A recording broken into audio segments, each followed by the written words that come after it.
गुजरात में विधानसभा चुनाव करीब हैं। सभी राजनीतिक दलों की नजर अब प्रदेश के वोटर्स पर है। कांग्रेस नेता राहुल गांधी भी सोमवार को अहमदाबाद पहुंचे। राहुल गांधी ने जनसभा को संबोधित करते हुए कहा कि गुजरात में कांग्रेस सरकार बनाती है तो किसानों का 3 लाख रुपए तक का कर्ज माफ करेगी। साथ ही राहुल गांधी ने किसानों को फ्री बिजली, घरेलू कनेक्शन पर 300 यूनिट फ्री बिजली जैसे वादे भी किए। साथ ही राहुल गांधी ने कहा कि सरदार पटेल अपनी जिंदगी के दौरान किससे लड़े और किसके लिए लड़ते रहे। वो सिर्फ एक इंसान नहीं थे, वो किसान और हिंदुस्तान के लोगों की आवाज थे। जो भी सरदार पटेल के मुंह से निकलता है वो हिंदुस्तान के हित के लिए था। उनके भाषण को सुनोगे तो उन्होंने अपनी पूरी जिंदगी में किसानों के खिलाफ एक शब्द नहीं बोला और ना ही किसानों के खिलाफ कोई काम किया। राहुल गांधी ने कहा कि सरदार पटेल ने लोकतांत्रिक संस्था को खड़ा किया। सरदार पटेल के बिना अमूल खड़ा नहीं हो सकता था। बीजेपी सबसे बड़ी मूर्ति खड़ा करती है, लेकिन जिस विचार के लिए सरदार लड़े उस किसान के खिलाफ काम करती है। गुजरात में उद्योगपतियों का कर्ज माफ होता है, लेकिन किसानों का कर्ज कभी माफ नहीं करते। सरदार पटेल होते तो वो किसानों के लिए कभी ऐसे कानून नहीं लाते। गुजरात में जिस संस्था को सरदार पटेल ने बनाया, जिस संस्था की नींव रखी, उनके लोगों को परेशान किया जा रहा है। मुद्रा पोर्ट ड्रग्स का सेंटर बन गया है। क्यों सरकार इनके खिलाफ एक्शन नहीं लेती और क्या कारण है कि हर 2 महीने पर मुद्रा पोर्ट से ड्रग्स मिलता है, इसके बाद भी कोई कार्रवाई नहीं होती। रैली में राहुल गांधी बीजेपी पर जमकर बरसे। उत्तर प्रदेश के लखीमपुर खीरी की गोला विधानसभा सीट से 5 बार के विधायक अरविंद गिरी की हार्ट अटैक में मौत हो गई है। बताया जा रहा है कि बीजेपी विधायक अरविंद गिरी मीटिंग के लिए लखनऊ जा रहे थे। इस दौरान चलती गाड़ी में उन्हें हार्ट अटैक आया और उनकी मौत हो गई। बताया जा रहा है कि एक दिन पहले सोमवार को अरविंद गिरी अपने विधानसभा क्षेत्र में विकास योजनाओं की समीक्षा कर रहे थे। इसके अलावा उन्होंने बैठक को संबोधित भी किया। बीजेपी विधायक की मौत पर कार्यकर्ताओं में शोक की लहर दौड़ गई है। वहीं सीएम योगी आदित्यनाथ ने विधायक अरविंद गिरी के निधन पर शोक व्यक्त किया। यूपी के सीएम योगी आदित्यनाथ ने अपने शोक संदेश में कहा कि लखीमपुर खीरी जिले के गोला विधानसभा सीट से भाजपा विधायक अरविंद गिरी का निधन अत्यंत दुखद है। मेरी शोक संवेदनाएं संतप्त परिजनों के साथ हैं। प्रभु श्री राम दिवंगत आत्मा को अपने श्री चरणों में स्थान दें और शोकाकुल परिजनों को यह अथाह दुख सहने की शक्ति दे। दरअसल अरविंद गिरी का जन्म 30 जून 1998 को हुआ था। उन्होंने अपनी राजनीति सफर की शुरुआत 1994 में समाजवादी पार्टी से की थी। इसके बाद 1995 में गोला नगर पालिका अध्यक्ष बने थे। वहीं 1996 में पहली बार सपा के टिकट पर विधायकी के चुनाव में ताल ठोक दी और जीतकर विधानसभा पहुंच गए।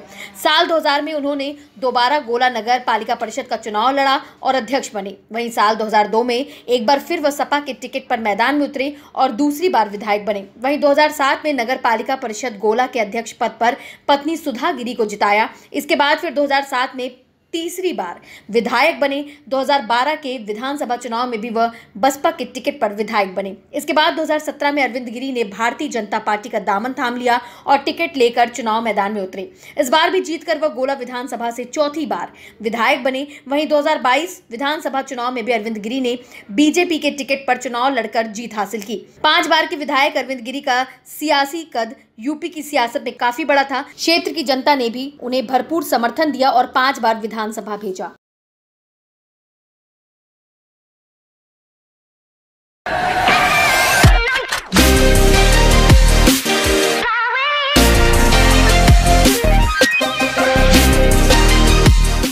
लिज ट्रस ने ब्रिटेन के प्रधानमंत्री पद का चुनाव जीत लिया है। ब्रिटेन की विदेश मंत्री रहीं लिज ट्रस सोमवार को कंजर्वेटिव पार्टी की नेता के रूप में चुनी गई हैं।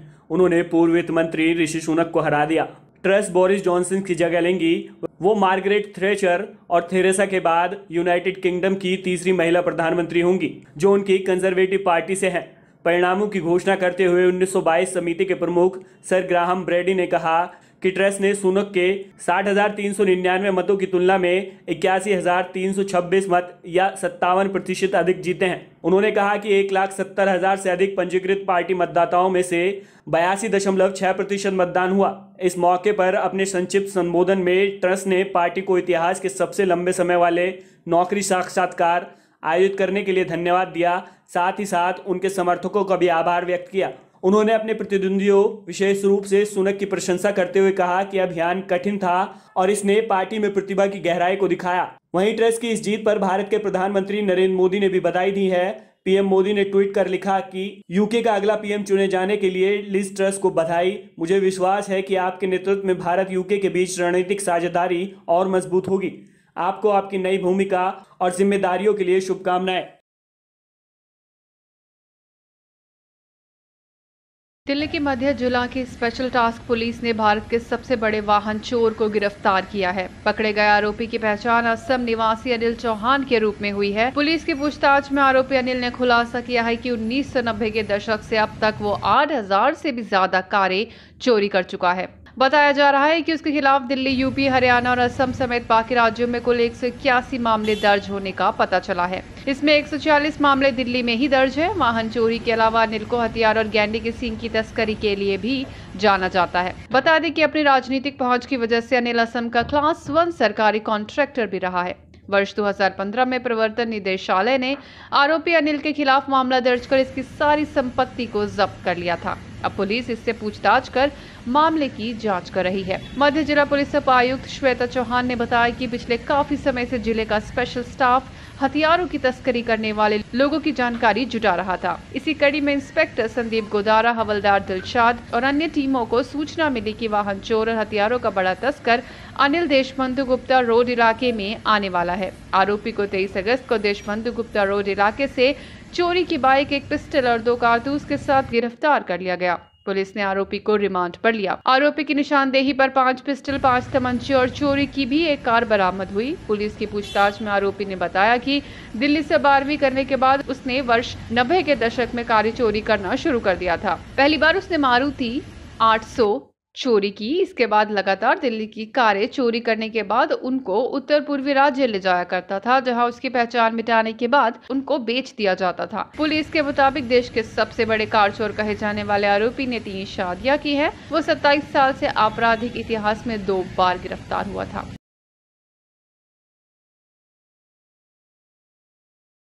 पाकिस्तानी सेना ने 3 दशक से ज्यादा समय में पहली बार लश्कर-ए-तैयबा के एक आतंकवादी के शव को स्वीकार किया है। पाकिस्तान ने माना ये आतंकी उसके देश का नागरिक था। भारतीय सेना ने पाकिस्तान के कब्जे वाले कश्मीर के कोटली के सबस्कोट गांव का 32 साल का तबारक हुसैन का शव पुंछ जिले में एलओसी पर चाकंदा बाग क्रॉसिंग पॉइंट पर पाकिस्तानी सुरक्षा बलों को सौंप दिया। सिविल और पुलिस अधिकारियों की मौजूदगी में शव को पाकिस्तान को सौंपा गया। हुसैन की 2 दिन पहले राजौरी सेना अस्पताल में कार्डियक अरेस्ट से मौत हो गई थी। हुसैन को पिछले महीने 21 अगस्त को राजौरी के नौशहरा सेक्टर में से एलओसी पर घुसपैठ करने की कोशिश करते हुए पकड़ा गया था। इस दौरान उसके पैर और कंधे पर गोली लग गई थी। सुरक्षा बलों ने उसे अस्पताल में भर्ती करवाया, जहां उसका ऑपरेशन किया गया। सैनिकों ने उसकी जान बचाने के लिए 3 यूनिट रक्तदान भी किया। तबारक हुसैन ने सैन्य अस्पताल में बताया कि उसे और फिदायीन दस्ते को भारतीय सेना पर हमले के लिए भेजा गया था। हमें इसके लिए पैसे और 4 से 5 बंदूकें दी गई थी। 2016 में भी हुसैन को उसके भाई हारून अली के साथ उसी सेक्टर में पकड़ा गया था। अगले साल उसे वाघा अटारी सीमा के माध्यम से मानवीय आधार पर स्वदेश भेज दिया गया था। पाकिस्तान ने जम्मू कश्मीर में मारे गए आतंकवादियों के शव को स्वीकार करने से हमेशा इनकार किया है। 1999 के कारगिल युद्ध के दौरान भी पाकिस्तान ने भारतीय सेना से लड़ते हुए मारे गए अपने नियमित सैनिकों के शवों को स्वीकार करने से इनकार कर दिया था। सुप्रीम कोर्ट ने निजी अस्पतालों की सुरक्षा से जुड़ी एक याचिका पर टिप्पणी करते हुए सुनवाई से इनकार कर दिया है। वहीं न्यायमूर्ति एस.के. कौल और न्यायमूर्ति ए.एस. ओका की पीठ ने कहा कि इस देश में बड़ी संख्या में अस्पताल, नर्सिंग होम और चिकित्सा संस्थान निजी हैं। ऐसे में केंद्र और राज्य सरकार से यह आशा नहीं की जा सकती कि वो इन निजी संस्थानों को सुरक्षा उपलब्ध कराएं। साथ ही पीठ ने यह भी कहा कि निजी अस्पतालों को अपनी सुरक्षा के लिए खुद इंतजाम करने चाहिए। बता दें कि पीठ दिल्ली मेडिकल एसोसिएशन और इंडियन मेडिकल एसोसिएशन की असम राज्य ब्रांच के अध्यक्ष डॉक्टर सत्यजीत बोरा द्वारा याचिका पर सुनवाई कर रही थी। इसमें याचिकाकर्ताओं ने आग्रह किया था कि अधिकारियों को अस्पतालों और चिकित्सा संस्थानों में पर्याप्त सुरक्षा सुनिश्चित करने का निर्देश दिया जाए, ताकि डॉक्टर और स्वास्थ्य कर्मियों पर मरीजों के रिश्तेदारों और अन्य लोगों के हमलों को रोका जा सके। वहीं इस याचिका पर सुनवाई करते हुए न्यायमूर्ति एस.के. कौल और न्यायमूर्ति ए.एस. ओका की पीठ ने याचिकाकर्ताओं की ओर से पेश वकील से पूछा कि आप चाहते हैं कि सरकार प्रत्येक अस्पताल को सुरक्षा प्रदान करे? निजी संस्थानों को अपनी सुरक्षा की व्यवस्था खुद करनी चाहिए, आप सरकार पर बोझ नहीं डाल सकते।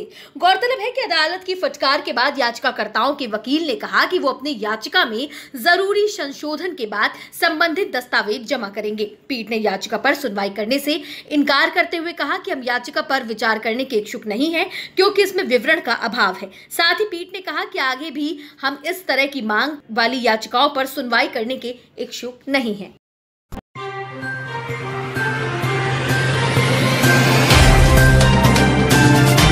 Subscribe now and press the bell icon. Never miss an update.